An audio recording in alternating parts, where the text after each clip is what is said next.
Before we get started, I would appreciate if you could subscribe to my YouTube channel. Thank you. Hi guys, welcome back to my channel. So let's get started with part 3 of this video. So I made a poll and I asked you guys to tell me if you think I'm spreading FUD on XRP or not. 34% said I am, and 66% of you said I'm not. Now hopefully this video would be beneficial to the 34% that thinks I am spreading FUD, because this video is going to be all about XRP. And I know I was supposed to do a part 3, and this part 3 was supposed to be about when XRP is going to be utilized and adopted, but I decided to make that part 4 now, the final part of this series. And the reason being is because we need to really be talking about something more important, I think, than when XRP is going to be adopted and utilized, and that is why and how XRP will be utilized. Knowing when is not going to give people a good, solid, strong foundation, especially if that when comes and they see no price appreciation.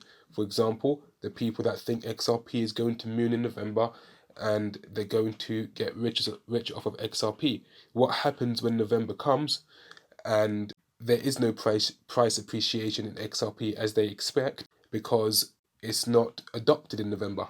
What happens then? So at that stage, what's important is your foundation, and do you understand the why and how XRP will be adopted? Because it's the why and how XRP will be adopted that's going to carry you forward, not the when. So what is going to keep people holding strong, grounded, and not falling for real FUD is not when, but it is understanding the bigger picture of why and how XRP will be adopted. So I thought it's appropriate for part 3 to be about why and how XRP will be utilized. And then on part 4, we can focus on the least important question of them all, the most speculative question of them all, and that is, when would XRP be utilized? So part 3, the privileged ones. So I've been thinking, why do some people always ask when XRP will be utilized? But I, personally, have never asked anyone that or feel the need to. And I realized the people that really understand the how and why XRP would be utilized, they don't really go around asking when. I'll be honest with you all, I could not care less when XRP is utilized. However, it would be nice to be wrong and I see it utilized full throttle in November in the Eurozone and you all get rich soon. But if it isn't, I do not care, because personally I don't have a time frame I'm hypothetically holding my assets by. If it takes 1, 3, 5 or 10 years plus, so be it. And the reason why I have this mindset is because I understand what XRP is and what it's going to do and why it's going to do it. So why do I need a time frame? What am I going to do? Cry because it hasn't taken off sooner and sell my hypothetical assets for worthless fiat currency because it has taken too long? If that is your mindset, then you are weak-minded and you need to get yourself together, because you don't even understand how privileged you actually even are. XRP, hypothetically speaking, is probably the greatest value investing opportunity of our lifetime. There are nearly 8 billion people in this world, and the percentage of people that are aware of XRP, own it, and understand its potential is like a drop in the ocean.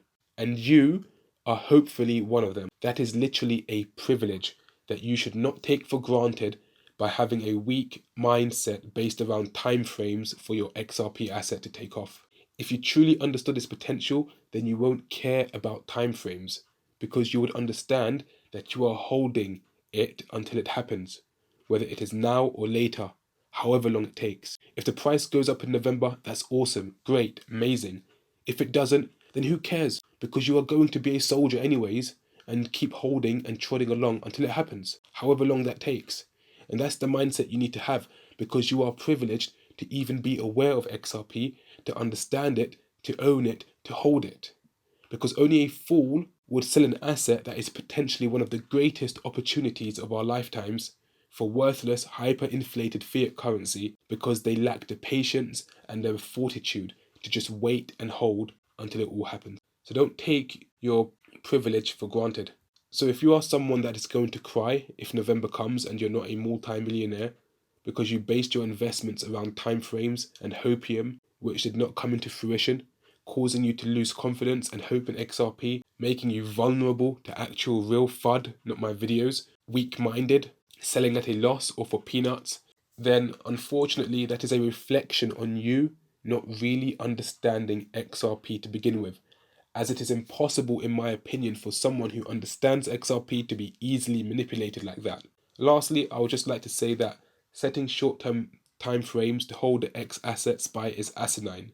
If the long-term fundamentals have not changed, so if there's no change in the long-term fundamentals, why do people set short-term time frames to hold their assets SPY? If there's no change in the long-term fundamentals, then you hold your assets until it happens. So to all the people with that mindset of when will XRP rise, instead should be focusing on why and how will XRP be utilized. The long-term fundamentals and the real-world problems it would be solving in order to build confidence in XRP. And then you won't have to ask people when, again, as it won't matter that much anymore. Why will XRP be utilized? Let's start off there. To appreciate why XRP will be utilized, you need to be aware of the problems and issues we have today with cross-border money transfers via correspondent banking. The correspondent banking network system being used today for cross-border transactions is slow, archaic, expensive, has too much friction in the middle within the messaging layer, has high rates of failed transactions, and it requires enormous amounts of capital to be continuously tied up indefinitely in pre-funded nostro-vostro accounts for an endless supply of liquidity between banks. It is time for a change, which is exactly what they are working toward, and also they are telling us this change is going to happen if you actually listen to any of their speeches, read their documents that they put out there, and visit their websites. They are telling us there's going to be a new financial system. There is going to be a change. So the new digital financial system they keep talking about that is coming will solve all of those problems for them. And it is going to be DLT based, as that is the only new innovation we actually have over the past decade to upgrade our current financial system with. So you always see them talk about new technologies, new innovation. When you see them using these terms, they are talking about DLT based payment systems, because that is the only new innovation we actually have to upgrade our current financial system to. So the new financial system will have to use a DLT RTGS system that leverages a neutral bridge asset for liquidity, instantaneous settlement that is fast, cheap, modern, removing all the friction in the middle, drastically reducing failed transactions and putting an end to correspondent banking with nostro-vostro accounts, and freeing up all that tied up liquidity in the banking system today. And that is what the new digital financial system is going to do. We should all know that XRP is the only asset in the whole of the cryptocurrency space that is designed to do all that in the crypto space, and has been made and designed for this purpose to solve all our current financial system banking problems in the back end. We also have XLM as well, but my focus in this video is going to be on XRP. So I'm going to give you some examples as to how we know that they will be using DLT based RTGS systems, and based upon what they're telling us. So let's just look at some documents that we have here. I'm just literally going to flick through them because I'm not going to actually be able to go through them in detail, but just to flick through them. So here we have a BIS document, options for access to and interoperability of CBDCs for cross-border payments.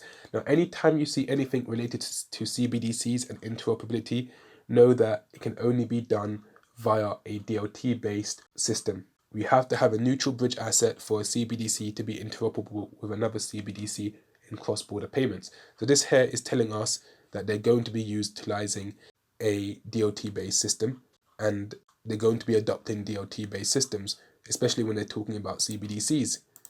Here we have the European Central Bank document, as I've already mentioned, and I've done a video on this document, and it talks about the holy grail of cross-border payments. Now, in this document, basically, they describe the holy grail of cross-border payments as a system that can interlink instant payment systems with an FX conversion layer, and it can also interlink CBDCs with an FX conversion layer. What do we know today that can interlink instant domestic RTGS payment systems that also has a CBDC and FX conversion layer? We already know what that is, and an example of that would be Ripple. Now, if you want to see my full video on this, I recommend that you check out my channel and I go through this whole document and I show you what they're actually telling us. Now, here we have the BIS interoperability between payment systems across borders. And in this diagram, they talk about basically different ways for payments to be interoperable, payment systems to be interoperable via an interlinking system. And I'm going to discuss this diagram in this video. And basically, they're describing DOT-based RTGS systems as well. And another thing you should do, when you have these documents, here's a little trick. Do Control F and look for keywords. So type in DOT, see what comes up. Okay, nothing came up. But then sometimes they don't always refer to it as DOT. Type in interlinking. And here you have what comes up, interlinking payment systems. What interlinks payment systems? A DOT-based RTGS system is basically designed to interlink cross-border payment systems. So they don't always mention it as DOT. Sometimes they mention it as interlinking systems, and that is basically a DOT-based system, which is going to be interlinking systems together. So here we have a SWIFT document, and it talks about, this is from 2016 basically, and in this document it basically talks about ISO 20022 standard with distributed ledgers. And the document basically says that, if you go to the summary, that the ISO 20022 messaging standard is interoperable with DOT systems. And it says here, most obviously ISO 20022, which has the widest industry coverage and adaptable technique architecture. It facilitates, the benefits are of ISO 20022, it facilitates interoperability amongst DOT implementations. And that's why ISO 20022 makes it easy for DOT implementations to be used. And that's why it's a good thing for the cryptocurrency space with all the financial institutions going ISO, because it shows you the stages that we're moving toward, and it shows you that they're going in a direction gradually to a DOT-based system. And ISO 20022 is interoperable with DOT systems. And they basically was telling us this in 2016, way before they were even using ISO 20022 in most parts of the world. I mean, we're just going to ISO 20022 this year in the Eurozone. And then we have here, interlinking payment systems and the role of application programming interface, a framework for cross-border payments. Interlinking payment systems, again, is DOT-based systems.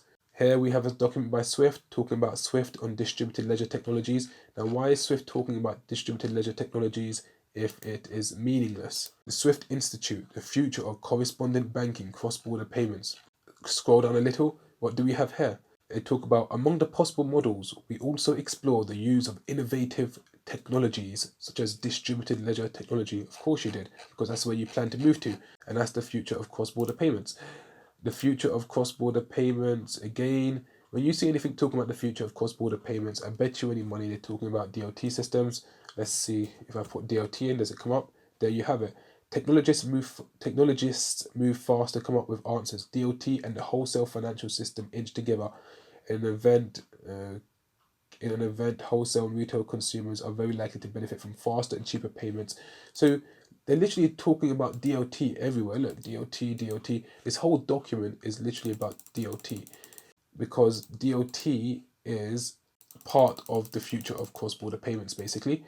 Now, let's see here. Here is central banks and payments in the digital era. Now, here is talking about CBDCs, and if anything that involves CBDCs, it has to have a bridge asset to make CBDCs between different countries interoperable. So again, it's going to be involving DOT. GPI, real-time Nostro proof of concept. Can blockchain pave the way for real-time Nostro reconciliation and liquidity optimization? Sure it can. BIS papers, multi-CBDC arrangements and the future of cross-border payments. Let's do some Control F. So if I type in DOT, let's see if they mention DOT technologies. For the potential of DOT for enhancing the financial infrastructure for cross-border payments. So again, you can see DOT is mentioned. It's mentioned once in this document, and then interlinking systems is mentioned throughout the document. But a lot of the times when they're talking about interlinking systems and in relation to cross-border payments, it's a DLT-based system. Now, that's that. So hopefully by now you see that the evidence that they are going to adopt DLT is literally endless, with the mountain of evidence clearly showing that DLT is going to be used by and be a major part of our new financial system. At this stage, no one should be in doubt anymore as to whether XRP will be adopted and utilized. That is not even a debate anymore. We've long gone past that discussion. And anyone who is skeptical in XRP being used, I would argue now, is choosing to be willfully ignorant. It's their loss when all is said and done. So let's look at the gradual transitioning of cross-border payments to XRP from where we are today to what we're going to be upgraded to in November, and from where we're going to go after that. Transitioning of cross-border payments. So here is the transitioning of cross-border payments. So in this diagram, we are currently at the legacy system today, where we're on the pre-ISO 20022 system, and we're using the MT messaging standard. Now, we're using the MT messaging standard with correspondent banking to process payments. So if you have the Euro bank here, you have the Japanese bank here. To get that payment across, they're using correspondent banking, and they're using an MT messaging standard. And the problem with this standard is that it's not a common standard between banks. So each bank may have to translate the MT message to fit in with their infrastructure, with their system. So imagine this bank receives the message and they have to translate it to fit in with their system. And then they send out their own message, and the receiving bank then has to translate it to fit in with their system, and so on. Now, this causes slow processing time. There's so much friction in the middle. It's expensive. And of course, liquidity is tied up because it's done via correspondent banking. So there's nostro-vostro accounts. And this is the legacy system that we have today, pre-ISO 20022. Now, the goal is to upgrade to ISO 20022 and still use correspondent banking in November. So you have the Eurozone, you have the Japanese bank, and the goal is eventually even to have the correspondent banks migrated over to ISO 20022, and they have up until 2025 to do it. So let's just say, hypothetically speaking, all the banks are on ISO 20022, which is the plan anyways, even the correspondent banks in the middle, and that means now they have a common language standard.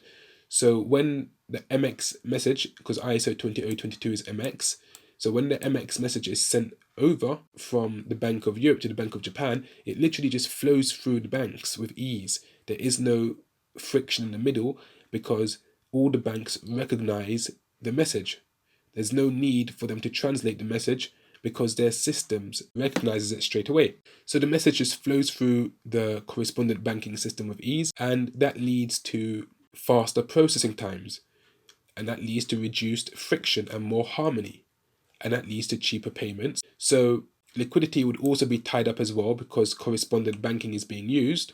There will still be nostro-vostro accounts. So when the message is passed through these banks, what happens is crediting and debiting of accounts accordingly with the pre-funded liquidity. And this is the system that we're basically transitioning over to with ISO 20022. And people say, why are they just going to change the messaging standard? What's the point of that? Now, that's just a statement that they don't understand how the messaging standard from MT to MX actually enhances payments. Because having a standard where it's not common between the different banks to having a standard where all the banks are on the same standard, that is a major improvement, a massive improvement. And that's what ISO 20022 enables. And this is basically what we're being upgraded to in November. They tell us that they're going to be changing from MT to MX, which is the ISO 20022 standard in the Eurozone, and they still tell us that they're going to be using correspondent banking. And this is a simplified diagram as to how it's going to work. Now, eventually, the next step would be to upgrade from this ISO 20022 correspondent banking system to ISO 20022 via a DLT RTGS system, such as Ripple or XRP. And if you look at the systems here, you can clearly see the difference. If you look at the RTGS system, what the RTGS system is is that it enables the payments to be done even faster. There's no friction in the middle. It's the cheapest way possible. It's more cheaper than the ISO 20022 via correspondent banks, and there's no liquidity tied up. So it frees up liquidity. This is the only solution here using a DOT-based RTGS system that literally frees up liquidity. And this is going to replace the correspondent banking model, and it's going to free up liquidity, where in the correspondent banking model, liquidity is all tied up. So it would enable instantaneous settlement, it would eradicate correspondent banks, and it would have a FX conversion and CBDC interoperability layer. As we know, CBDCs are coming, and how are they going to process CBDCs? They're going to do it via a DLT-based RTGS system, and XRPL has a CBDC interoperability features, and also it enables the transfer of all kinds of digital value, not just CBDCs and currencies. It enables the transfer of all kinds of digital value because it's also a derivative platform.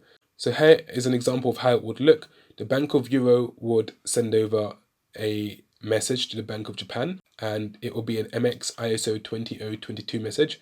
This message could be sent over via Swift, or it could also be sent over via Ripple. And at the same time, on the settlement layer, they'll be using a DOT-based RTGS system that interlinks the two banks' RTGS systems together.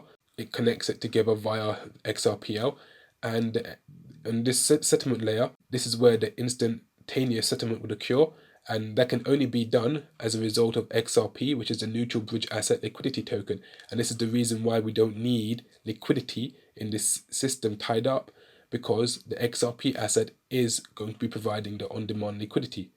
And I hope this makes sense. So people are saying basically in November, we're going to move from this system here and we're going to jump straight into this system here. That's what people are saying is going to happen in November. What I'm saying is no. In November, we're going to move from this system here and we're going to jump into this stage here. We're still going to be using correspondent banking, but we're just going to be upgrading the ISO 20022 messages, which is going to enhance payments, but it's still going to have tied up liquidity. And then I'm saying eventually the next step is from this system is to go to the next stage, which is replacing correspondent banking with a DLT-based RTGS system, such as Ripple, which leverages a neutral bridge asset XRP, and this is going to be the next stage. Now, the reason why I'm saying that is because this is what they're telling us. They're telling us that in November, they're going to be using correspondent banking and they're just going to be changing the messaging layer. That's what they're telling us. And they're also telling us that in the future, they're going to be using new innovative systems for payments, for cross-border settlement, for cross-border payments, which is clearly going to be a system like this. So the people that are saying that in November, they're going to jump straight from legacy straight into ISO 20022 and DOT using DOT systems, they have yet to provide any evidence to substantiate that claim. So that's basically how it's going to look like. And one thing you have to understand is ISO 20022, this messaging standard is a major upgrade, because what it does, it actually enables DLT-based RTGS systems to be easily used and easily incorporated. This is why do you think you have Ripple as part of the ISO standing bodies? It's part of that organization, basically. Ripple is a part of it. Why is Ripple a part of it?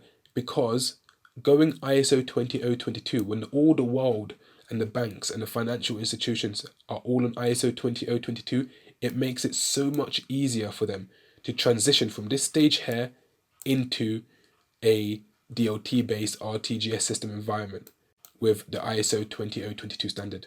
It makes it easier for them in their systems to do so, using this common language standard that is also very flexible, very adaptable. It makes it so much easier for them to do that. Jumping from legacy straight into ISO 20022 won't be as easy as transitioning over to ISO 20022 in stages, having all the banks on ISO 20022, using correspondent banking, and then just getting rid of the correspondent banking layer and adding in the RTGS system eventually. And it can all be done because also ISO 20022 would facilitate it, because ISO 20022 enables DLT interoperability. this is the transitioning of cross-border payments, and eventually the goal is to reach this stage here. The stage that we're transitioning over to, in my opinion, next is this stage here, and by 2025 all the banks have to be ISO 2002022 on the messaging layer, and eventually it's going to be, let's transition over to a DLT based systems, and they could do it in stages. They could have a big bang approach. I completely don't know exactly how they're going to do it, but I'm going to talk about what I think is going to happen in part 4 of this video series. So check out this diagram on the stage we are in now with ISO 20022 migration and correspondent banking. In this diagram, you can see what's going to happen with ISO 20022 and correspondent banking, and this is going to happen in the Eurozone starting November, and by 2025 I think they want all banks, all the correspondent banks, to be on the ISO 20022 messaging standard. So this is a diagram showing you cross-border payments via correspondent banks, and this is the system we're transitioning over to from the legacy system that we're using, which is the MT standard, and they're upgrading the messaging standard now to ISO 20022, still using correspondent banks, and this is how it's going to work. So here you have the RTGS systems. So these are the central banks that are utilizing and leveraging an RTGS system. Like in America, you have Fedwire, the UK, you have CHAPS, the Europe, you have Target 2. The central bank there has the Target 2 RTGS system. And then we have other countries around the world, just giving you example, Brazil, Japan, India, Russia, China. They all have their central bank RTGS systems. And then connected to these RTGS systems, these domestic RTGS systems, we have the financial institutions and banks that have direct access to the central bank's RTGS. And how does cross-border payments between these different RTGS systems occur? How it occurs is via correspondent banking, and that's what they have always been doing, and that's what they tell us in November they're still going to be using once they upgrade the messaging layer from the old messaging system of FinMT to the ISO 20022 messaging system MX.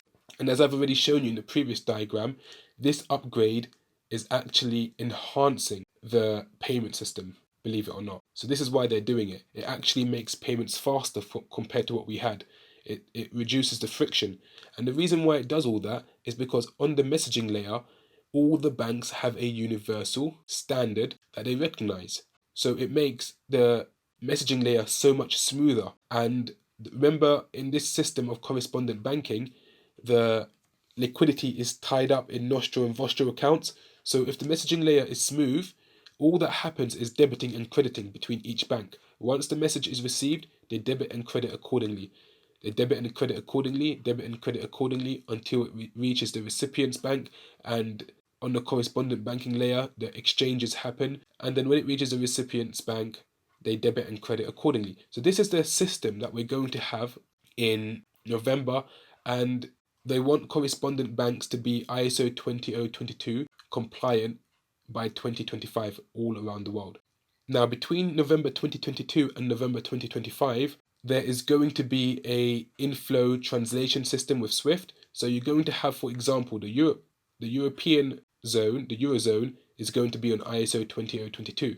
So all the banks that are connected to the Target 2 system are going to be ISO 20022. But then we're going to have the correspondent banks, they may be on the old standard of MT. So we're going to have Swift in the middle, and they're going to provide a translation service, as I've already shown you in my previous videos. So what's going to happen is the MX standard in the Eurozone is going to be translated by Swift to the MT standard when it goes to the correspondent banks, and that's how they're going to do it. However, by 2025, the idea is all the banks are on ISO 20022. There's no more translation service by Swift, and everyone is using MX. So this is where I wrote, this is the current system today, but this is where basically what we're upgrading to. We're upgrading to a system like this. So there's trillions in liquidity and capital that is tied up indefinitely for pre-funding of Nostro and Vostro accounts in the correspondent banking system. So this is how it works. So messages are sent from one bank from the Eurozone. If it wants to pay this bank in Japan, the MX message is sent to a correspondent bank, and the MX message is ISO 20022. The correspondent banks are all ISO 20022, and then the messages passes through smoothly, and the debiting and crediting happens accordingly because the liquidity is tied up in all these banks. And then the message is sent to the Japanese central bank, or the recipient's bank, should I say. And on the RTGS system layer, there's debiting and crediting of accounts that's done accordingly. And that's how it works. And this is how they are connecting the different domestic RTGS systems with each other, and they're doing it through correspondent banking with the ISO 20022 payment standard that is making it smoother to send payments between banks. And this is how cross-border payments are going to be done via correspondent banking using ISO 20022.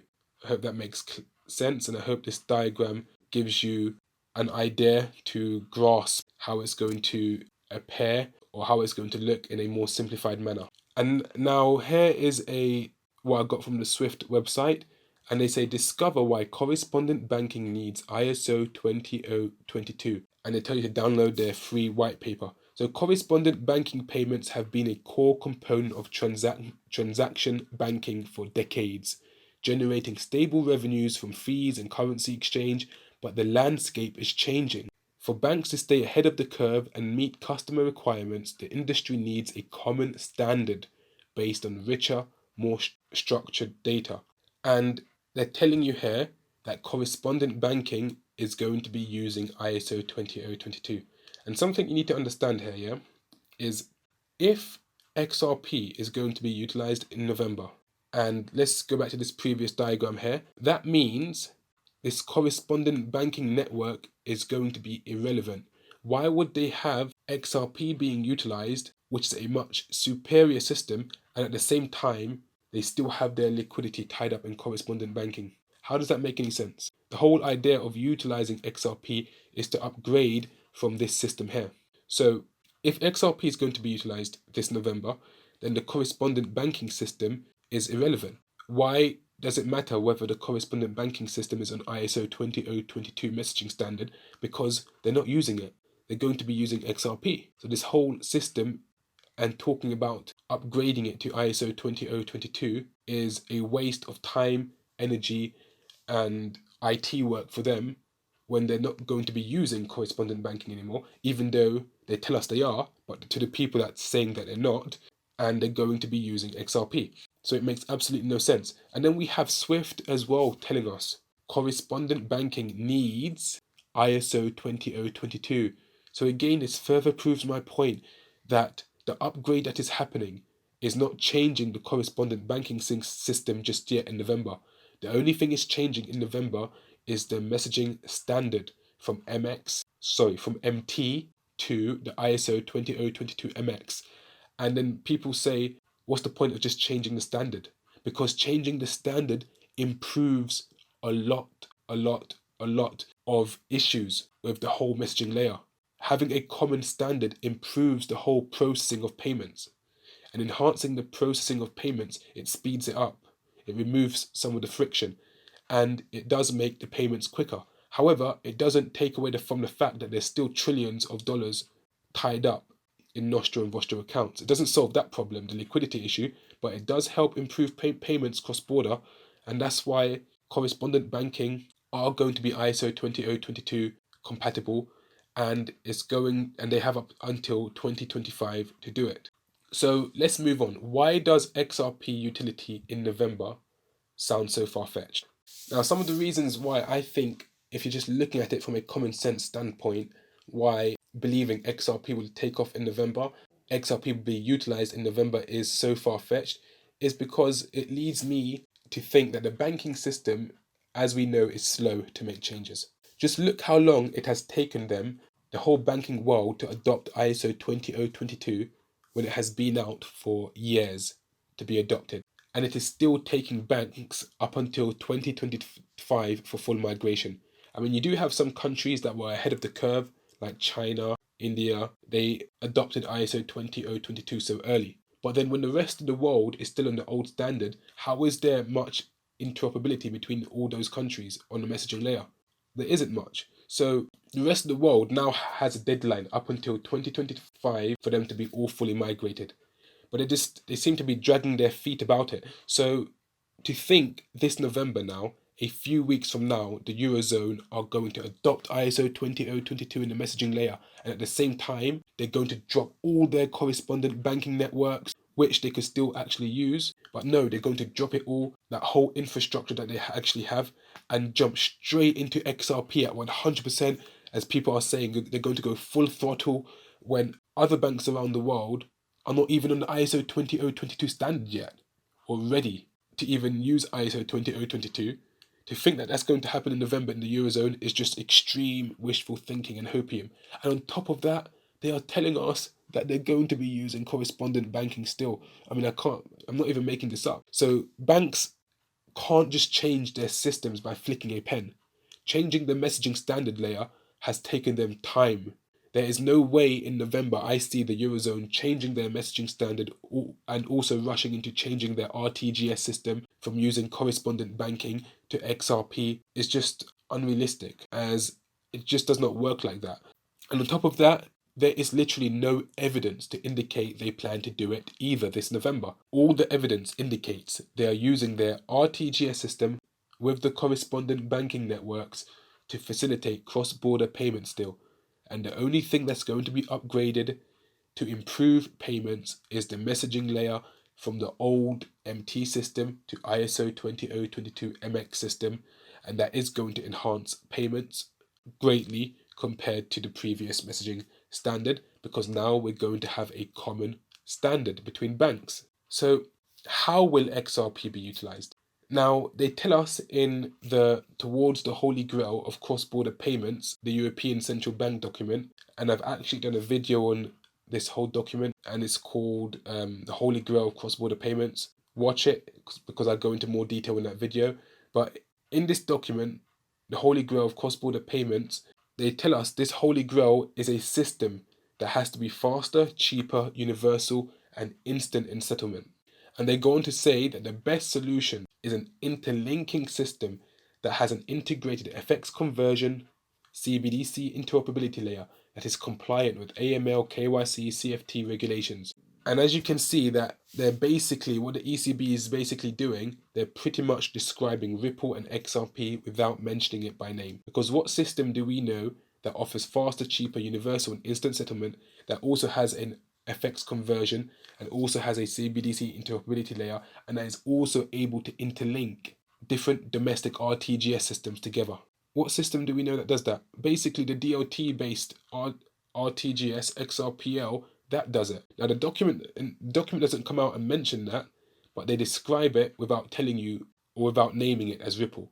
They just describe it in words. But if you understand what they're saying, then you know they can only be talking about one thing, and that's a DOT based solution. And the only DOT based solutions that we know that we have out there that can do all that is XRP. So that's how XRP would be utilized. XRP would be utilized as an interlinking system, and that's what they're telling us. Let's look at this BIS document, and in this BIS document, I will show you how XRP would be utilized in interlinking RTGS systems together. Now, in this document, they have a diagram, and the document's called BIS Document Interoperability Between Payment Systems Across Border. So let's check out the diagram. This is where the diagram has come from.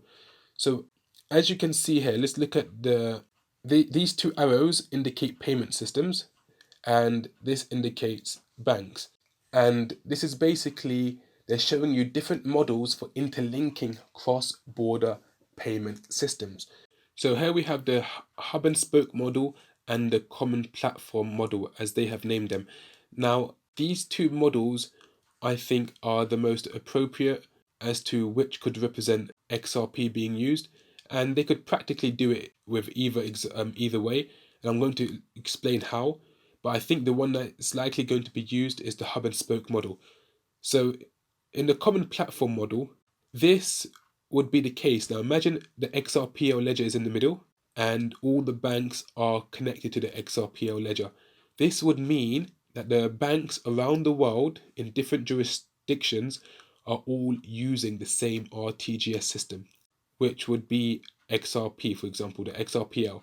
So they're all using the same RTGS system, Ripple, and they're all connected to the same RTGS system directly, Ripple. That bank's literal RTGS system would be Ripple, and every single bank around the world, their RTGS system would be Ripple. Now, I don't see that happening. I don't see it working like this because I don't see banks giving up their RTGS system. So imagine the bank in Europe and the bank in China. I don't see them both saying, okay, we're not going to use our domestic RTGS system, but we're just going to just use Ripple directly as our RTGS system. And the bank in Europe says the same thing. Oh, we're not going to use Target 2, T2. We're just going to jump straight in and use Ripple and have that be our replacement for our RTGS system. Now, I don't see that happening at all. How I see it happening is the hub and spoke model. So you have Ripple, the Ripple RTGS system in the middle, and then we have the banks, and the banks still have their own RTGS systems. So here you have, for example, the Central Bank of Europe, and it has the Target to T2 RTGS system. And then here on this side, you have the Federal Reserve, and they have their FedWire RTGS system, which is here. And then you have Ripple in the middle. And what Ripple is doing now is just interfacing with these RTGS systems, is interlinking these RTGS systems together. So the T2 RTGS system can interlink or interface with the Ripple RTGS system, and FedWire can also interlink and interface with Ripple's RTGS system. And this is how I see the world adopting XRP, the Ripple RTGS system, in this manner. So you can have obviously multiple countries, and what that enables them to do is send payments from their RTGS system into XRP and use the XRP, which is the DOT based RTGS system, to process the payment and do the settlement, and then it also sends it back to the recipient's RTGS systems bank and whatnot. And that's how I see it taking place. I don't see them giving up their RTGS system to adopt Ripple. I see all the domestic RTGS systems existing, but Ripple is going to be the interlinking system between them. Ripple is going to be the system that interlinks all the domestic RTGS systems together, and it's going to have an FX conversion layer, which it does, and it's going to have CBDC interoperability, which it does as well. And it's going to provide them all with instant settlement, and it's going to provide them all with liquidity via XRP. So I see the hub and spoke approach playing out, and that's just my opinion based upon how I think it's actually going to happen. And this is the model I see them using with Ripple. I hope that makes sense. So I'm going to show you a diagram now. In this diagram, it's going to show you how XRP will be utilized in interlinking RTGS systems together. And this is how it would actually look. So you have XRPL in the middle, the RTGS system, and it's going to be interlinking domestic RTGS HVUPS systems via the XRP ledger. So here you have the FedWire, it has a direct connection to the XRPL. You have the RTGS in India, which has a direct connection to the XRPL. Russia, the UK chaps, China, Europe T2, Brazil, Japan, South Africa, and basically every country in the world can have their RTGS interlinked together via the XRPL system. And this is the hub and spoke model that I just showed you. And this is how I see it actually playing out. And then when you have the RTGS systems from domestic countries like the FedWire, they also have their direct participants banks that's connected to their central bank RTGS system. And they also are able to leverage XRPL as well. So all these banks that are connected to the domestic RTGS systems, just because the RTGS system is linked to the XRPL, they also are able to then benefit from XRPL as well. Because when they send their payment and they have a direct account, or they are a direct participant with the central bank's RTGS system, so they basically send their payment through the central bank, and it just goes via the XRPL where all the benefits happen, and then it just goes out on the other side. So if we look at some qualities of the XRPL. So imagine now, for example, Russia wants to send payments to Brazil. A bank in Russia wants to send something to Brazil. So it would just do it via the XRPL, and the XRPL would provide the FX conversion as it has that layer, and it would also provide CBDC interoperability. It also has that integrated into the XRPL. The XRPL has XRP, which is a neutral bridge asset and liquidity token.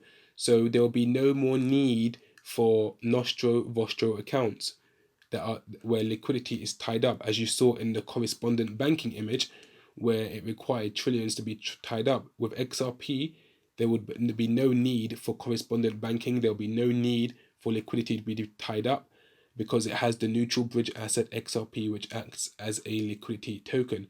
And what this does, it provides them with on-demand liquidity, so there's no pre-funding required. And the XRPL enables universal, faster, cheaper payments with no friction. It also enables instantaneous settlement within seconds. And the XRPL has an integrated DEX and is also a derivative platform. So Russia wants to send over its CBDC to Japan via the XRPL and XRP. That CBDC of Russia is automatically converted into XRP, which is a liquidity token, and it happens on the XRPL with instantaneous conversion between the CBDCs as a result of XRP. And then what does XRP do? It's instantaneously converted to the Japanese or the Brazilian, wherever they're supposed to send their currency to, their respective CBDCs, and it's received by the recipient's bank. And it does all this instantaneously, very quickly. There's no friction. All the liquidity is provided by XRP, and the XRPL DEX is able to make sure that this all happens. So it enables basically direct exchanges between CBDCs, between currency conversions, with XRP being the medium to facilitate that interoperability, that interchangeability, and providing liquidity in the whole process. So this is how I see it looking like. A simplified diagram showing you the interlinking of domestic RTGS HVAPS systems worldwide, and they're being interlinked via XRPL, and this is the goal.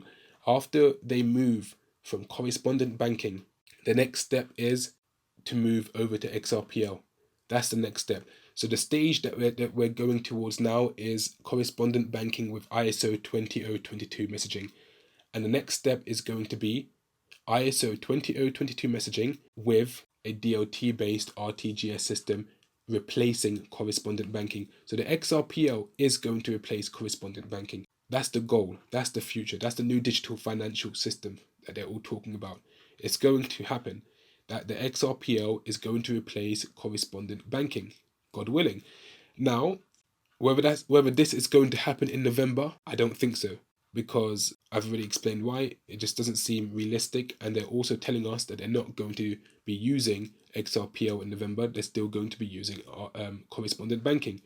But the goal is, from that step, is stages. The next stage is going to be replacing correspondent banking with the XRPL DLT-based system that leverages the XRP neutral bridge asset, freeing up all that liquidity in the correspondent banking space, and having XRP at a high price, providing liquidity for cross-border payments between different RTGS systems worldwide by interlinking them together through the XRP ledger.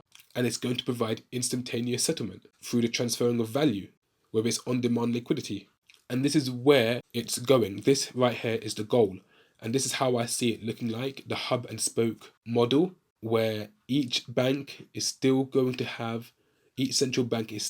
have their own RTGS system, and they're just going to use XRP, the XRP ledger, to interlink the RTGS systems of different domestic banks together. And that's how I see it taking place. I don't see them all getting rid of their personal RTGS systems to just use XRPL's or Ripple's RTGS system. I don't see that happening. I hope it makes sense, and I hope I've broken it down to you so you understand where I actually think it's going. and that I'm not someone that believes that XRP is not going to be utilized. I just don't think this system right here is happening in November. But do I think it's going to happen? Of course I do. Now the question is, when will XRP be utilized? When will XRP be the system that is interlinked between all the domestic RTGS systems worldwide and is facilitating all that instantaneous settlement and conversions between them going through the XRP ledger? When will that happen? Now, stay tuned for the final part 4 of this video series, where I will try to indulge this question, which is my least favorite question of them all, but I will try to do that in part 4. So thank you for watching. Don't forget to like, subscribe and hit the bell notification icon so as to not miss my next video. Take care and goodbye.